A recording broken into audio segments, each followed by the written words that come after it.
Heute gibt es wieder ein Video mit Laura und mir zusammen. Und heute werde ich Laura interviewen zum Thema Bücher. Das ist bestimmt auch spannend für euch. Also bleibt dran und let's go.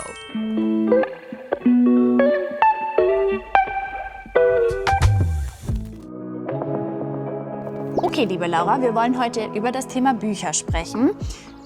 Erste Frage, liest du denn gerne? Oh ja, also ich liebe Lesen. So, das war schon immer so. Ich habe leider viel zu wenig Zeit, aber wenn ich mal Zeit habe, also das ist eins meiner liebsten Hobbys, würde ich sagen. Okay, das sind gute Voraussetzungen für das heutige Video. Weißt du gerade spontan, was ist das letzte Buch, das du gelesen hast? Das letzte Buch, also ich muss dazu sagen, ich lese in letzter Zeit fast ausschließlich Krimis, also Psychothriller. Dadurch, dass ich ja ein Baby habe, bin ich oft müde. Und solche Bücher sind gut geeignet, dass ich nicht sofort einschlafe. Okay. Deswegen war tatsächlich das letzte Buch, was ich gelesen habe, ein Krimi von Andreas Winkelmann. Den mag ich sehr. Das ist ein deutscher Autor? Das ist ein deutscher Autor und der hat so eine Reihe mit verschiedenen Büchern, wo das gleiche Ermittlerteam ist sozusagen, und das habe ich sehr gefeiert. Also die habe ich alle innerhalb von wenigen Tagen durchgelesen. Okay, cool, hört sich spannend an. Ist das so Psychothriller oder sehr blutig? Oder Nee, nicht sehr blutig, es ist einfach total spannend. Okay. Also es ist jetzt nicht irgendwie, dass man Angst haben muss, wenn man alleine zu Hause ist oder so. Na, manchmal vielleicht. Aber es ist einfach total spannend geschrieben und ein richtig guter Krimi-Thriller, ja. Okay, sehr gut. Ist es denn auch das Genre, das du am liebsten liest? Also ich würde schon sagen, ja. Doch, eigentlich schon, genau aus dem Grund eben, weil ich jetzt eben nicht mehr ganz so viel Zeit habe zu lesen, und wenn, dann muss ich irgendwas lesen, wo ich sicherlich nicht sofort einschlafe. Okay, aber du hast schon immer eigentlich so Thriller gelesen, oder? Ja. Also wenn wir mal zusammen in der Buchhandlung waren, dann standst du immer bei den Thrillern. Oder bei den Kochbüchern. Oder Kochbücher, ja, stimmt. Aber nee, doch, das stimmt schon. Und das ist aber irgendwie auch, es geht irgendwie einher, zum Beispiel auch mit den Filmen, die ich gerne gucke. Und das sind eigentlich auch immer Krimis und sowas. Also das ist irgendwie so mein Ding. Krass, da sind wir ganz anders. Ja. Also so Bücher, das verstehe ich und das lese ich auch gerne. Ich habe zurzeit eine Phase, wo ich viel Romane lese. Da zeige ich euch auch gleich noch einen. Aber so Filme, so Horrorfilme und so. Das mag ich schon sehr gerne. Also Tatort geht noch. Ach, okay, Tatort ist aber ja die Soft-Version. Also ich mag schon richtig so Horrorfilme, wo man echt richtig Angst kriegt. Nee. Mag ich schon gerne. Da bin ich raus. Nächste Frage. Liest du E-Books? Also hast du so einen E-Book-Reader oder präferierst du die klassische Variante in gedruckter Form? Okay, also ich mag tatsächlich die gedruckten Bücher wesentlich lieber. Ich mag das total gerne, ein Buch in der Hand zu haben und es zu fühlen und umblättern und so. Man sieht schon, wie weit ist man schon gekommen. Das mag ich viel lieber tatsächlich. Aber ich lese jetzt doch mit einem E-Book-Reader, einfach weil ich sonst keinen Platz mehr habe. Okay. Also es ist so praktisch, oder auch wenn man mal wegfährt oder irgendwie im Wartezimmer beim Arzt sitzt oder so, dann braucht man einfach nicht so viel Gepäck, und deswegen lese ich mit einem E-Book-Reader. Naja, okay. Ja, ich habe auch einen zu Hause, aber ich nutze ihn wirklich nie. Ja? Also ich mag das einfach irgendwie, die Bücher dann auch im Regal stehen zu haben und so eine kleine Bibliothek quasi zu haben. Ja. Und auch so die Haptik, ne? Also dass man das, wie Bücher riechen und so. Ich mag das schon sehr, sehr gerne. Ja. Aber ich verstehe total den Punkt, wenn man jetzt mal irgendwie auch lange im Urlaub ist, dass man einfach mehrere Bücher in einem kleinen digitalen Gerät mitnehmen kann. Das hat schon Vorteile, das verstehe ich, ja. Hörbücher? Hörbücher höre ich eigentlich gar nicht. Also ich höre, wenn dann Podcasts. Aber Hörbücher, nee, habe ich ab und zu mal auf einer Autofahrt vielleicht eins gehört, aber das höre ich irgendwie gar nicht so sehr. Ich weiß gar nicht warum. Weil ich glaube, das ist schon auch unterhaltsam. Ja, ich finde, das ist der große Vorteil zum Beispiel bei Podcasts. Da macht es nichts aus, wenn man mal kurz nicht mehr zuhört. Ja, genau. Also ich liebe auch Podcasts. Ich höre so viel Podcast. Beim Aufräumen, beim Kochen. Ich habe immer meine Kopfhörer drin. Aber wie gesagt, es ist irgendwie dann auch okay, wenn man mal nicht aufpasst. Und bei einem Hörbuch, gerade bei Thriller oder so, wo die Handlung ja sehr wichtig ist, habe ich manchmal das Gefühl, das ist mir zu anstrengend. Ich kann nicht die ganze Zeit zuhören. Ja, das stimmt. Und ja, genau, da muss man nochmal zurückgehen. Und was hat er nochmal gesagt? Und das nervt ein bisschen. Voll. Über das Genre haben wir schon geredet. Gibt es denn ein Genre, was du gar nicht magst? Also ich würde prinzipiell jedem Buch eine Chance geben. Aber was ich jetzt vielleicht am wenigsten in der Buchhandlung anschauen würde, sind so Liebesromane. Das kann irgendwie ganz nett sein. Das war vielleicht auch so zu Teenagerzeiten irgendwie ganz cool. Aber nee, also das ist bestimmt was, wo ich dann einfach einschlafen würde. Okay, glaube ich. Ja. Ich glaube, bei mir ist es so historische Romane zum Beispiel, finde ich auch immer so ein bisschen... Also ich mag das schon, wenn Bücher so einen Gegenwartsbezug haben oder man sich irgendwie auch identifizieren kann mit den Personen, mit den Charakteren so in einem Buch. Ui, Jetzt kommt der Düsenchat. jetzt kommt der Düsenchat. Aber ja, deswegen mag ich so Bücher nicht, die irgendwie im Mittelalter spielen oder sowas. Das ist irgendwie, da habe ich keinen Bezug dazu irgendwie. Ja. Oder auch so Fantasy zum Beispiel. Ich habe wirklich leider irgendwie ein Problem mit Fantasy. Ich kann es jetzt zugeben. Ja, die Gerüchte stimmen. Ich habe nie Harry Potter gelesen oder geguckt. Auch nicht geguckt? Nee, auch gar nicht geguckt. Ich glaube, ich bin da, zu meiner Kindheit war das irgendwie nicht in meiner Generation gerade so ein Riesenthema, hatte ich das Gefühl, oder in meinem Freundeskreis zumindest. Und dann ist irgendwie der Zug abgefahren und dann habe ich irgendwie keinen Zugang mehr dazu gehabt. Vielleicht muss ich es irgendwann mal ausprobieren. Ja. Aber ja, so generell Fantasy ist irgendwie auch nicht so unbedingt mein Favorit, sagen wir es mal so. Wobei, weißt du, was mir gerade anfällt, weil ich auch dachte, naja, historische Romane finde ich auch nicht so spannend. Und ich habe auch gesagt, Liebesromane finde ich nicht spannend.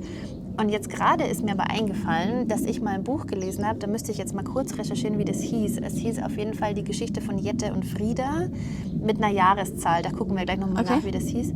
Und das war tatsächlich ein historischer Liebesroman. Also genau eigentlich deins. das, was ich eigentlich nicht mag. Aber ich habe mich gerade daran erinnert, weil das wirklich eine spannende Zeit war, wie eben in dieser Epoche, in diesem Zeitalter diese Beziehung zwischen den beiden war. Gucken wir nochmal nach, wie das genau hieß. Also das wäre auch eine Empfehlung für euch, wenn ihr solche Bücher gerne mögt. Die Geschichte von Jette und Frieda plus die Jahreszahl, die ich nicht mehr weiß. Ja, okay. Ja, können wir gerne nachschauen. Spannend. Gibt es denn ein Buch, das dich lange Zeit beschäftigt hat? Also, was heißt lange Zeit beschäftigt? Ich hatte ja so einen kleinen, wie soll man das sagen? Also, okay, warte, ich muss dazu sagen, ich liebe ja auch Schreiben. Und ich war ja vor einiger Zeit, schon ein paar Jahre her, war ich 6 Wochen in Malaga in Spanien und da habe ich mir tatsächlich Bücher mitgenommen. Das waren dann aber eher Sachbücher, wo ich Zusammenfassungen geschrieben habe. What? Ja, Mann. Das hast du mir ja nie Ich habe mir so richtig schöne Notizbücher gekauft und habe dann jeden Tag ein Kapitel aus diesem Buch gelesen und habe dann eine Zusammenfassung geschrieben.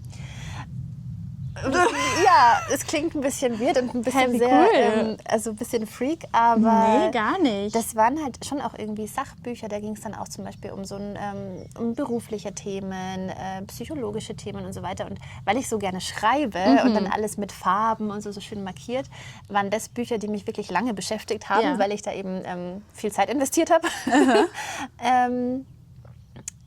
Genau, also das war das eine. Und das andere, wo ich auch bis heute immer wieder nachdenke über dieses Buch, das ist eins von Isabel Allende. Das habe ich schon vor, lass es 20 Jahre sein oder 15, wo ich das gelesen habe. Das heißt Im Reich des goldenen Drachen. Das ist auch ein bisschen Fantasy. Da geht es darum, dass sie im Amazonasgebiet sind. Da geht es so ein bisschen um Schamanen und das ist alles so ein bisschen mysteriös. Und da denke ich tatsächlich oft dran und ich weiß aber gar nicht genau warum. Also immer, wenn ich irgendwas sehe, wo es um den Regenwald und Amazonas und sowas geht, dann denke ich an dieses Buch. Aha, ja, spannend. Würdest du sagen, dass das auch so dein absolutes Lieblingsbuch ist? Oder hast du ein Lieblingsbuch? Oh, nee, ich glaube, ein Lieblingsbuch an sich habe ich nicht, nee. Aber es ist auf jeden Fall eins der Bücher, die mir in Erinnerung geblieben sind. Okay. Ich glaube, ich würde da sagen, ein Buch, das mich wirklich geflasht hat, ist Tintenherz von Cornelia Funke. Das ist eigentlich ein Kinder- oder Jugendbuch. Ich habe das gelesen, da war ich, 12 oder so, 13 oder jünger. Und ich habe dieses Buch verschlungen. Das ist ein ziemlich dickes Buch und gerade so als Kind ist es vielleicht ja auch nicht so typisch, dass Kinder lesen und so. Aber ich habe dieses Buch verschlungen. Ich fand das so toll. Es wurde auch verfilmt Und ich würde es auch gerne jetzt noch mal lesen. Ich weiß jetzt noch ganz genau, wie die Charaktere hießen, wie die Handlungen sind und so. Ich glaube, da gab es auch eine Person, die Theresa hieß oder Therese oder so. Und es hat mich so fasziniert. Und das war tatsächlich ja auch Fantasy. Da geht es darum, dass ein Kind die Gabe hat, sobald es etwas laut liest, dass die Geschichte wahr wird und die Charaktere aus dem Buch in die Realität kommen sozusagen. Und das hat mich so fasziniert. Und als Kind hat man da ja eh noch mal eine ganz eigene Fantasie und stellt sich das dann vor, wie das ist. Und dann liest man selber in seinem Kinderzimmer heimlich laut vor und denkt so, passiert das bei mir jetzt auch und so. Und also es war echt, es hat mich so fasziniert und ich würde das gerne einfach noch mal lesen. Ja, mach das doch. Ich glaube, das muss ich echt machen. Gibt es, das ist die letzte Frage, gibt es ein Buch, das du wirklich jedem empfehlen würdest, egal welchen Geschmack die Person hat? Also was ich zum Beispiel meinen Schülern und Schülerinnen gerne empfehle, ist das Buch Das Café am Rande der Welt von John Strzelecki. Ah ja. Aus dem Grund, weil es sehr dünn ist. Also ich weiß ja, dass es anstrengend ist, in einer Fremdsprache zu lesen und gerade auch auf Deutsch, wenn man vielleicht auch nicht so viel Zeit hat, aber dieses Buch ist sehr kompakt, schön zu lesen, weil es nicht total kompliziert geschrieben ist. Und da geht es auch so ein bisschen um den Sinn des Lebens. Also wohin will man, was will man erreichen, ist man glücklich so, wie man gerade ist. Also eigentlich Themen, mit denen sich jeder beschäftigen kann, egal woher man kommt und was der Hintergrund ist und so weiter. Das finde ich ist sehr empfehlenswert. Okay, ja, lesenswert. Okay, sehr gut. Ich habe auch noch ein Buch mitgebracht, das ich gerade lese. Das ist dieses hier. Das ist auch keine Werbung. Ich habe mir dieses Buch selber gekauft. Es heißt Wild wuchern und die Autorin heißt Katharina Köller. Kennst du? Nee, habe ich noch nicht gehört. Und ich dachte mir jetzt, dass ich euch gerne mal den Klappentext vorlesen kann, also die Inhaltsbeschreibung. Und dann können wir vielleicht mal auf einzelne Wörter noch eingehen. Vielleicht auch erstmal zum Titel Wuchern. Was ist denn Wuchern? Also bei Wuchern habe ich jetzt zuerst an Pflanzen gedacht, weil wir gerade hier im Garten sitzen. Pflanzen, die wuchern, die werden sehr, sehr schnell groß, aber auch unkontrolliert. Also ganz typisches Unkraut. Also diese Pflanzen, die keiner im Garten haben will, die werden sehr schnell groß. Und die sich schnell ausbreiten und so. Ne? Das ist Wuchern. Und ich würde sagen, wir blenden euch jetzt einmal den Text ein und ich lese einmal vor und ihr könnt gerne mitlesen. Jetzt bräuchte ich eigentlich meine Brille, aber ich glaube, ich schaffe es so. Marie rennt panisch einen Berg hinauf. Auf der Flucht vor einer Welt, in der vieles aus dem Lot geraten ist, sucht sie Schutz bei ihrer Cousine Johanna. Ausgerechnet bei Johanna, die seit Jahren wie eine Eremitin auf einer entlegenen Tiroler Alm lebt. Dort oben beginnt für die beiden Frauen ein ungewöhnliches Kräftemessen, ein Ringen um ihr Selbstverständnis, aber auch um einen gemeinsamen Weg. Und ich dachte mir, wir können vielleicht über einzelne Wörter sprechen, nämlich gleich im ersten Satz panisch. Was bedeutet panisch? Da steckt ja das Wort Panik drin. Also panisch ist jemand, der sehr, sehr aufgebracht ist, eine große Angst hat. Ja, weil irgendwas passiert ist, was einem Angst macht, was einen erschreckt. Richtig, genau. Man sagt auch, man gerät in Panik. Also es ist vielleicht eine Nomen-Verb-Verbindung, die da ganz interessant ist. Oder eben hier, man wird auch panisch werden. Ich werde panisch und reagiere dann vielleicht auch ein bisschen unkontrolliert. Ne? Und hier steht eben, Marie rennt panisch einen Berg hinauf. Genau, das wird eben auch deutlich im nächsten Satz. Sie ist auf der Flucht. Sie ist auf der Flucht vor einer Welt, in der vieles aus dem Lot geraten ist. Was bedeutet das? Etwas ist aus dem Lot geraten. Aus dem Lot heißt, dass etwas nicht mehr im Gleichgewicht ist. Also, dass sich das irgendwie umverteilt hat, dass etwas nicht mehr so ist, wie es sein sollte, dass irgendwas gestört ist, nicht mehr normal ist. Genau.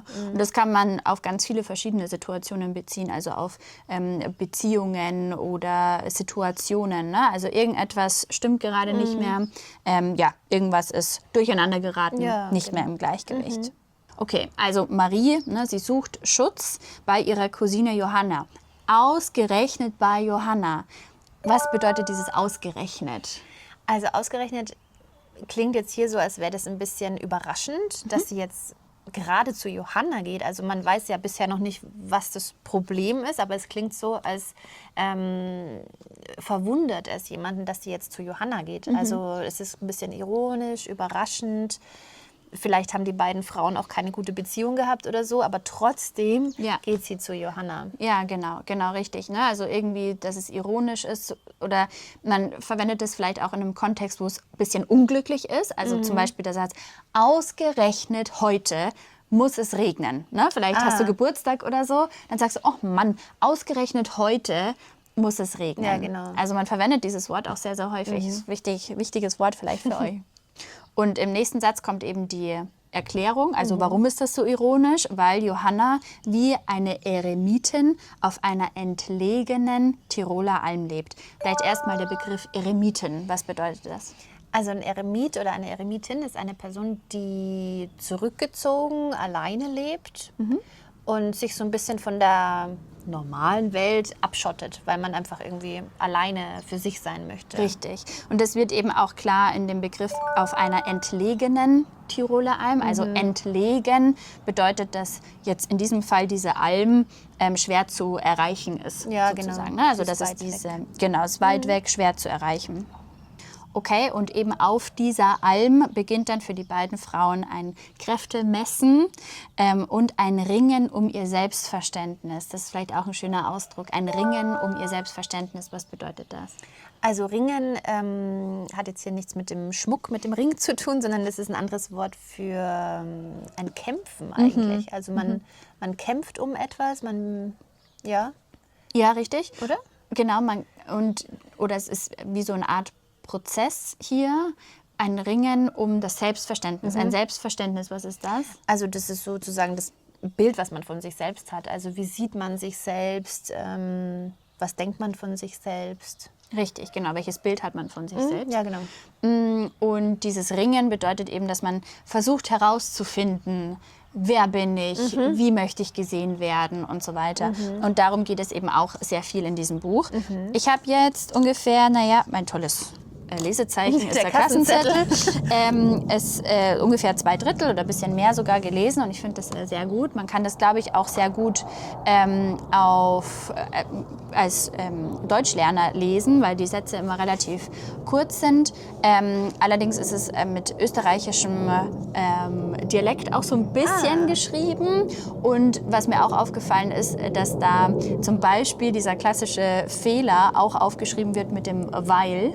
Dass weil ist ja eigentlich, unterrichten wir ja auch immer, Verb am Ende, aber in der gesprochenen Sprache wird dieser Fehler ja oft gemacht, dass man weil trotzdem das Verb an Position 2 setzt. Und das ist zum Beispiel in dem Buch auch, was ich irgendwie spannend finde. Also es ist so ein bisschen wie die gesprochene Sprache und weniger Schriftsprache sozusagen. Ach, super. Sehr gut. Ja. Genau. Das war's. Super. Wenn ihr Bücherempfehlungen habt, dann schreibt die sehr gerne einfach mal unten in die Kommentare. Ich glaube, das ist ein guter Platz, um sich auszutauschen, welche Bücher ihr auf Deutsch vielleicht sogar schon gelesen habt. Und ja, dann danke für das Interview. Ja, sehr gerne. Und bis zum nächsten Mal.